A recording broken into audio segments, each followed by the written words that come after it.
You know what? Thank you guys so much for joining Fly FM 958's live session. Basically, this is going to be a stand-up comedy 101 with the one and only Kavin Jay, who is. Thank you so much for taking time out of your No worries, man. family life, Always glad to your help. work life, to be talking with us today. So, when it comes to stand-up 101, if somebody wants to be a stand-up comedian, they can't just rock up to an open mic and just say blah blah blah blah blah blah ha ha ha. Right? There's There actually has to no be some formula. sort of formula It's actually that into simple, being a stand-up right? comedian. Because if you think you're funny, if you know that you're funny, if you got people telling you, "Oh, you're funny, that you should do stand up," yeah, you should. You Mm-hmm. should go out there and test out your material. There's only one way to test out your material in front of a live audience. There is no other way. Like you can tell one person. Like you can go up to your friend and say, "Hey, I got a joke. I want to try out open mic. Is this going to be okay?" You see, that person is immediately becomes defensive. Immediately Yeah. becomes one of those, like I have to listen to you now kind of thing. But in front of a live audience, it's different. They came there to listen to jokes, and they will listen to you, right? And Yeah. that's the only way you can test material. There's no other way you Right. can know whether you can do this, you can't do this. The jokes are good, the jokes are not good. And look, if I can do stand-up comedy, anybody can. No, because What? when Why I do you started want to 14 years like ago, that? I was a Come horrible stand-up comedian. I didn't know what I was doing. I didn't know the formula to writing jokes. I didn't know how to write jokes. I didn't know what to do. I didn't know how to perform. I didn't know the difference between conversational humor and stage humor. I didn't know what stand-up comedians did. I didn't know anything. So at the end of the day, over 14 years, I learned how to do all these things, and now I can apply them on stage. But before that, I didn't know anything. But anyone can learn this. So if I can learn this, anyone can. Walk us through 14 years ago. 14 years ago, Kavin Jay. Walk us through that one moment where you first did Wow, your ever I first can't even gig. remember that joke. What But was I your first remember joke? I What was it? remember Do you 70% remember? of it was ripped off by Kevin Hart or somebody. No, because the thing is, I didn't know how to write jokes. Right, I had written some jokes. I think Uh. they were basically conversational humor. Which, when I mean conversational humor, I mean like the kind of jokes you tell your friends, like the kind of things that you and your friends find funny, without actually, because there's no punchlines, there's nothing, because it's a conversation between two Yeah. people. The context is already built in. You can say something and immediately it's an inside joke. Everybody laughs. Blah blah blah. Oh yeah, that's funny. But the thing is, that's what I was doing on stage. Like I was saying, like, oh yeah, what's Yeah. it? What about those cops when they stop you for a roadblock? They look at you and they give you that usual speech. That speech that basically they want something, but they're not going to tell you they want something, right? Gimana bang?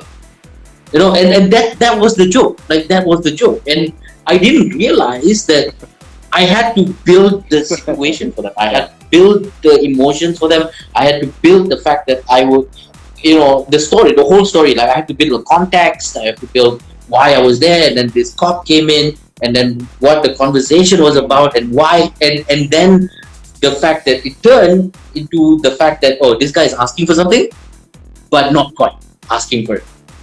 Right, yeah. But so I didn't do all that. I just went Right. straight in and I dived Right. into the deep end, and everybody was like, "So where's the joke, bro?" So like nobody was laughing. Although 14 years ago this happened, right? So Right. I was Right. I basically packed a bar with 150 of my friends, right?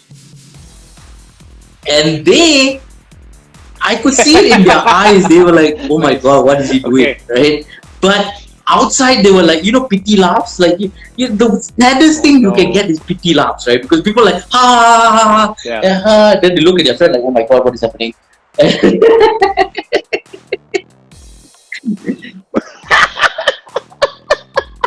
And then wait. No, this is first ever, Was first this ever. your first ever gig, or this was another one, another time? No, okay. I had about maybe 50 You got good friends, and 150 of then your good friends to they come brought to their you to friends, and support you. their dates and stuff like that. And the worst part, I could see the guys who brought their friends or their dates, right? They Got just it. turned around and go like, Yeah. "I'm so sorry. We could have done something fun, but I had to support a friend. I'm so sorry. Like, I'll buy you a steak after this. I'm so sorry."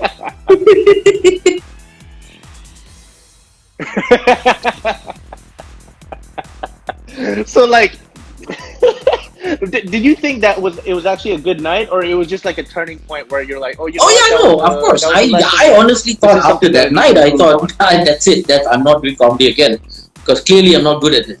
But for some strange reason, I got Mm. pulled back every single time, right? So I think a month later there was an open mic kind of thing that happened in Bangsa shopping center, which is called Actor Studio then, right?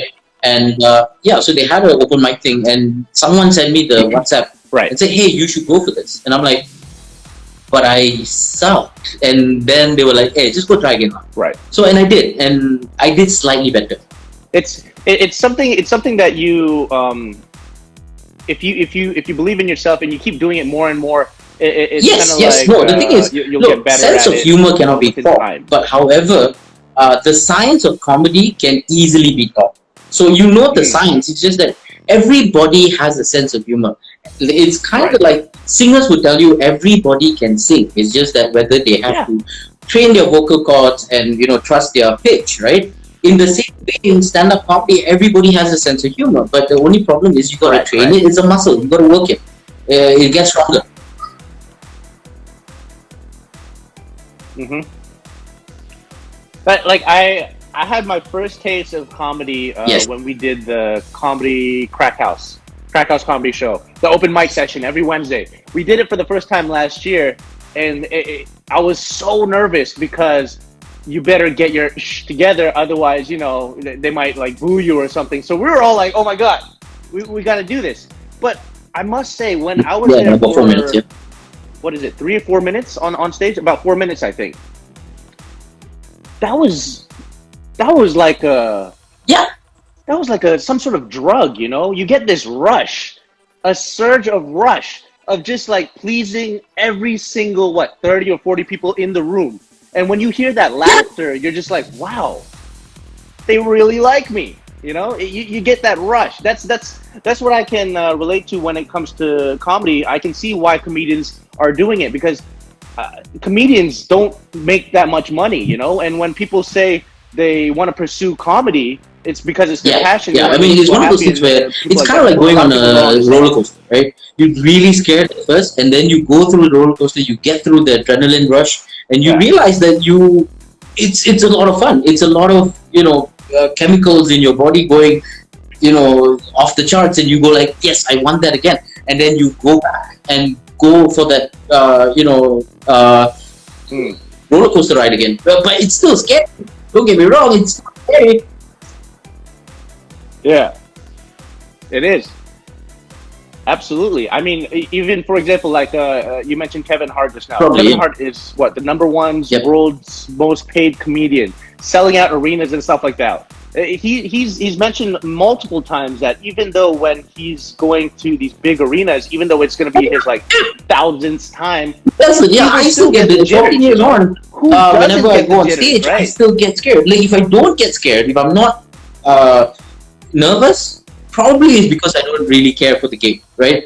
And no, and there are gigs when I know, like I know for a fact, like the crowd's rowdy. They are, they had a little bit of lubrication and too much lubrication, in fact, and they are singing. They're not paying attention to the stage, and when those kind of shows, I show up and I'm like, you know what? I'm not nervous anymore because I don't really care anymore. Like think like I can do so much. I'm not a wizard, right? I'm not gonna change the crowd, but I'm still gonna try. And when I do, and I get them back, that's an accomplishment. That's like, wow, I worked this, right? But if I don't, I'm like, there's only so much I can do. Exactly. And you've been doing this for 14 years, stand-up comedy, and I must say I've been to a couple of your shows. Even I've seen your Netflix special, which is the biggest accomplishment for me is that I get to travel the world now. I mean, Netflix is obviously out there, as an accomplishment, as a single accomplishment. But I don't. You see, the thing is, I don't feel like that's an accomplishment because I was in the right place at the right time, right? I was there. They saw me. They liked me. They wanted me, and that was great. But what came after that, like it opened so many doors for me. Like a lot of comedy clubs. Like if I wanted to go to the US, I could just email some comedy clubs and say, hey, I've been on Netflix, here's my clip. And they'd be like, yeah, we'd love to have you. And I can just fly over and do stuff. Like that, for me, I get to travel around the world. And I've been to places that I never thought I was going to be. It's awesome. Like Finland, Zimbabwe, South Africa. Those kind of places, like, yeah, it was places that, like the UK, US, that's, everybody wants to go there to. In Zimbabwe, No, yeah. And been there, and having a really good show. Finland, like out of all places. Like I was supposed to go to Portugal actually in May to do a comedy show as well, but that obviously is not happening right now. But yeah, you know what I mean. It just opens so many doors for me to go places that I've never thought that I was gonna be. So when if somebody does want to get into stand-up comedy, just dive in. Your first advice is to just dive into it. But there has to be some sort of formula, like you said as well, because there has to be punchlines, there has to be storytelling, depending on what kind of comedy you want to do. So my comedy is a little bit different, right? My comedy is a bit ranty. It's angry comedy. I would like to call it emotion fuel, in a way, because I shout a lot, I complain about things, but you don't have to do that. It's basically what you are, right? Just the thing is, usually when people start, they always say that they always tell you before you start, you need to find your voice, right? And everybody will tell you, oh, that's the hardest thing to do, to find your voice. Yeah. Right. I'm gonna call bullshit for a while, because that is the easy thing to do, find your voice, because you know who you are. But the trick is not to find your voice, but find your voice and the audience voice. Right now, that's the hardest thing to do, because you need to find what makes them laugh. And I'm not talking about audience as in that particular audience, but as a collective, what people find funny. And you got to find that sweet spot in between. And that's where it works, right? It's easy for comedians who have been around and who are famous, like for instance Anthony Jeselnik, who does very comedy that's very niche, right? It's easy for him because people find him. People go for your shows. People want to go for your shows. People want to listen to edgy comedy that he does. So it's easy for him because the audience kind of finds that sweet spot for him. Yeah. Right? But for an open micer the first time, that's the hardest part. That's the thing that to connect with an audience big enough so that everybody's hanging on to what you're saying. Right? Basically when you tell a joke, like they want to be at the edge of the seat. Like what happened next? And then, eventually when the punchline comes, it turns into laughter, right? Now the science of it is basically people laugh because they didn't expect that what you said, right? It's basically why people laugh when let's say your cousin is coming down the stairs and he falls down. You laugh. Why? Because there is no other emotion to show that this was unexpected and I don't know what to do with myself. I laugh. It's an involuntary. Yeah, it's an involuntary response, right? So that's why people laugh. Now you understand why people laugh. So that's what you need to do, right? You need to make sure that what you're saying is completely it is taking them by surprise, right? When you're writing a joke, it's very simple, right? There's always three parts, right? 3 is the magic number in comedy, right? I'll tell you why later. 3, right? There's always 3, right? Whenever you write a joke, there's 3 parts. There's the introduction, there is the setup, and there is the punchline, right? Now, it doesn't matter if it's a long joke, short joke, right? Sure. Let's take a short joke, for instance, right? What joke can I use for this? And make it clean, okay, Kavin? I'm so rusty, I can't think of any jokes at the moment.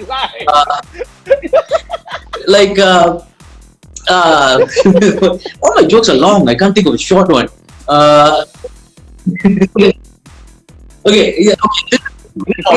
Original joke for me, right? It's a good thing and bad thing. I hate cats because living with a cat as a pet is like living with my mother-in-law. because the cat judges me all the time. Right now, Right. okay. Now it's a longer joke. Obviously, it's not that funny, but Right. okay. The thing is, introduction. I hate cats. Right. Setup, because living with a pet cat is the same as Yeah. living with my mother-in-law. And the punchline, because I'm judged all the time. Right. There's a different part. There's a different Right. punchline to this, but I couldn't do it on live. But Right. so. So yeah, but every joke has that, right? Sometimes it's a smaller intro, sometimes it's a longer setup, sometimes it's a smaller punchline, sometimes it's a bigger punchline, sometimes it's a longer punchline. But that three must always be there, right? So there's a set, right? So when you're writing longer jokes, right, the introduction can be longer, but in the introduction itself, it can be split into mini punchlines, right? But at the end of the day, the whole point of it is there's three, right? Right. There's introduction, setup, and a punchline, right? Right. Like, okay, classic joke. Three terrorists walk into a bar. They ordered 172 virgin mojitos. Right? Okay, so now, introduction. There is no introduction to this. The introduction and the setup kind of melded together, where three terrorists walk into a bar. Right? The punchline is, they ordered 72 virgin mojitos, because 72 virgins. Now the way you come up with a joke is called word association, right? Okay, so this is my process of coming up with a joke. Now I'm giving this for free, right? I do word association, and it's very simple what to do, right? So if you want to come up with a joke about something, give me one word. One word. Huh? Just one word. One word thing. or one thing? One word or one lawnmower. thing? All right, okay. One word. Lawnmower. Now you want to make fun of lawnmowers. Lawnmower. All right, put it aside. Now, tell me 10 words that come to your mind as soon as I say lawnmower.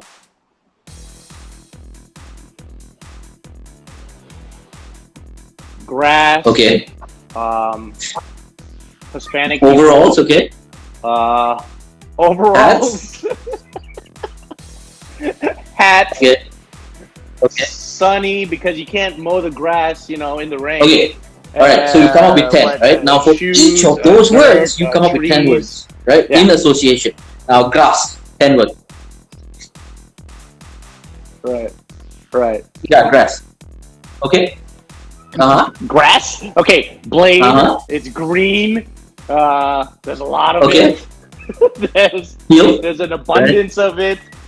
Field. What? Okay, grass. fields, What do you think of grass? Like, I don't know. What else? What else is associated with grass?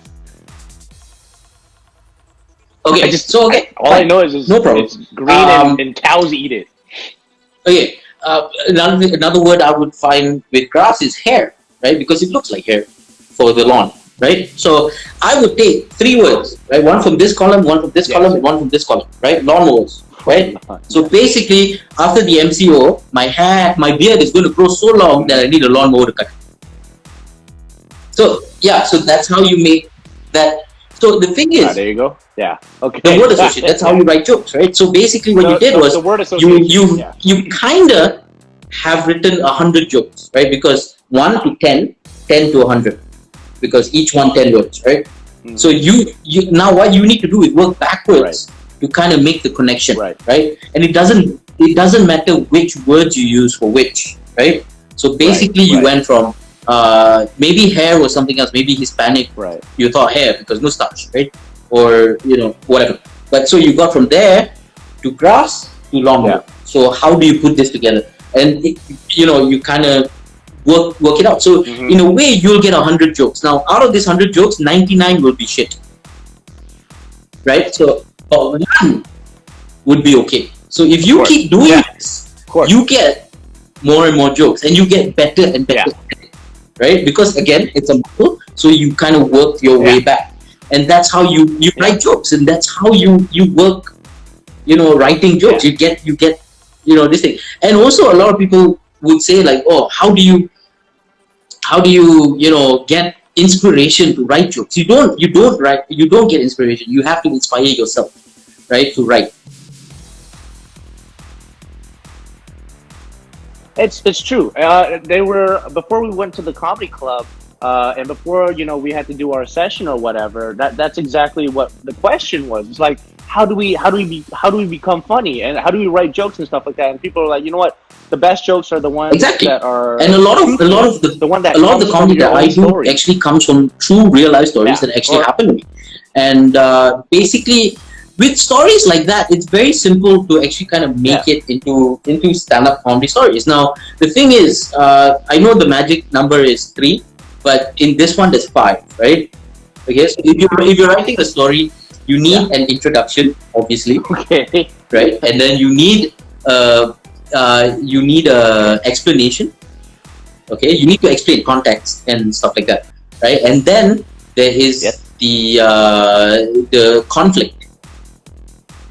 What went wrong, right? What happened? Like, it turned around.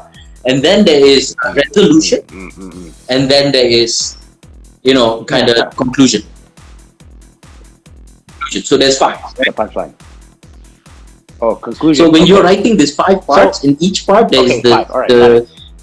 there is the introduction, there is the setup, and there's the punchline, right? So each part will have. So this is how you write a long story, right? Like, for instance, if I were to write a long story about my mom tried to kill me once, right? And it's not because of anything. It's just my mom is one of the stingiest woman in the world, right? So if you have Malaysian moms are like this, like they will buy things from the supermarket like a 7-Up, right? And the thing is that 7-Up will be sitting in the fridge for a month, right?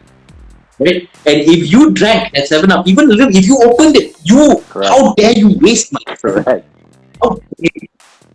right? But here's the thing. I grew up like that. I grew up in a household where everything was kept, everything had to last for a month, at least a month, till the next time they went shopping. Because if not, first of all, we get scolded for drinking it, and second of all, we will not get it for another month, right? So the thing is, most of the time that 7-Up is actually for her consumption and not ours. Right. So basically, one day when I was 8 years old, I was running around the house, and as a curious kid, I opened the kitchen cabinets, right? And in that one of the kitchen cabinets, I saw a bottle of 7-Up, right? It was already open, it was half done, maybe 3 quarters left, right? And I was like, oh yes, 7-Up, bro. And I was doing the victory dance, I'm gonna get 7-Up. And I was an 8-year-old kid going to get a sugar rush. I just wanted 7-Up, and the thing was, I was thinking to myself, like, why did she leave it in the cabinet? It's okay. My mom probably tried to hide it from me. It's fine. So I opened it. There was no gas. It was a bit flat. I thought to myself, you know what, screw it. I'm just going to drink it. So I took a swig. Oh no. And about 3 or 4 gulps in, and that's when I realized this is not the lemon lime flavor that I've been brought up with. This is not the advertised 7-Up recipe that I'm accustomed to. This is something else, right? And what had happened was my mother had a bottle of Clorox that had a leak on it, right? So what she did was, she didn't know where to put it. She put it in the 7-Up bottle. But no, did she remove the label? No, too much work, right?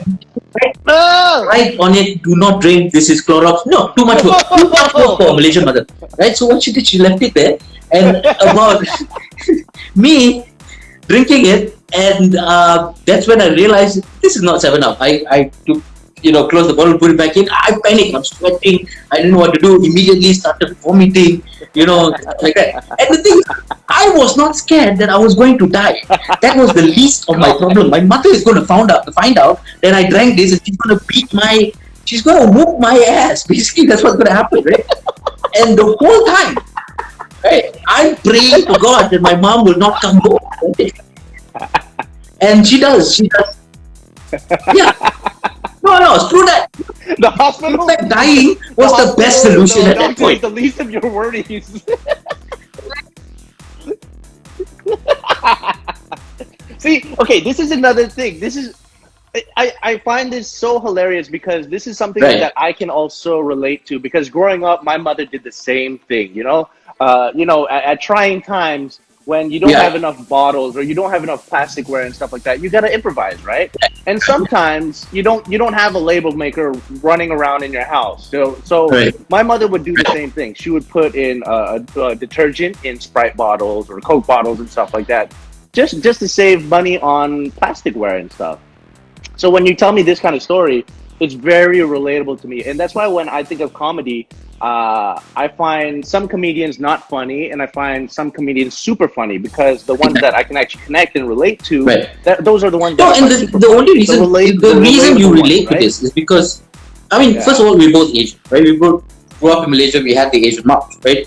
And the thing is, all Asian moms do this. And there's one thing I found out, Yeah. that, okay, this was when I was traveling along. This was about 8 years ago. The first time I traveled outside of Malaysia to do comedy, it was in India, right? And I traveled with Harith Iskandar, right? And I had barely 10 minutes of international material at that time because everything was, Malaysia this, Malaysia that, Malaysia this, Malaysia that, right? But, for them, and I was thinking to myself, like, they're not going to relate to this. Right. I have to do international material, blah, blah, blah. And I went there, I did 10 minutes. 10 minutes was my time slot. I did 10 minutes. I was okay, right? And then after that, I watched Harith do a show to a 100% Indian, audience. And he was doing Malaysia this, Malaysia that, Malaysia this, all the Malaysian this thing. Yeah. And I'm like, and people are dying. They were laughing and they were into it. And I'm like, how is he doing this? Like, how he's doing Malaysian sense of humor or Malaysian references, and people are getting it, right? And then when he asked him, like, well, how do you do this? And the one word came up, which was context, right? If you give immediately, people will take it at face value and will understand your jokes immediately.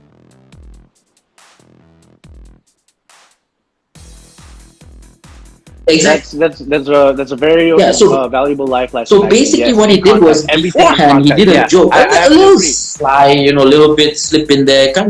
It doesn't even need a laughter kind of thing. It's one of those sly jokes where he put in a context, right? What words mean? Like, okay, in Malaysia, when we say this, it means this. When we say this, it means this.